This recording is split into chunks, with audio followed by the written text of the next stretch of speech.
যে কোনো মানুষকে আপনার বাধ্যতায় পরিণত করতে, তাকে বশীকরণ করতে, আপনি যা বলবেন তাই শুনতে, সে যেন আপনার এক কথায় বাধ্যতায় পরিণত হয়ে যায়। আপনি উঠতে বসলে উঠবে, বসতে বসলে বসবে, যে কোনো সহি তরিকায় ভালো কাজ করার জন্য বললে সে কাজগুলো করবে।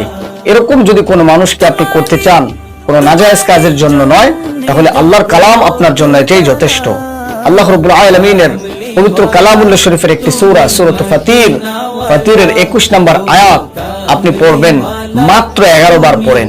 ইন্নাল্লাহা ইয়াসমিউ মাইয়াশা, ইন্নাল্লাহা ইয়াসমিউ মাইয়াশা। 5 ওয়াক্ত নামাজের পর 11 বার পাঠ করে ওই লোকটার কথা স্মরণ করেন এবং আল্লাহর কাছে প্রার্থনা করেন। আপনি মাত্র একটা সপ্তাহে কাজটা করে দেখেন, যত বড় শত্রু হোক, যত বড় ফাসেক ফাজের হোক, বা আপনি যে কোনো মানুষকে ভালোবাসতেছেন, তাকে চাইতেছেন, মনে মনে বলতে পারতেছেন না,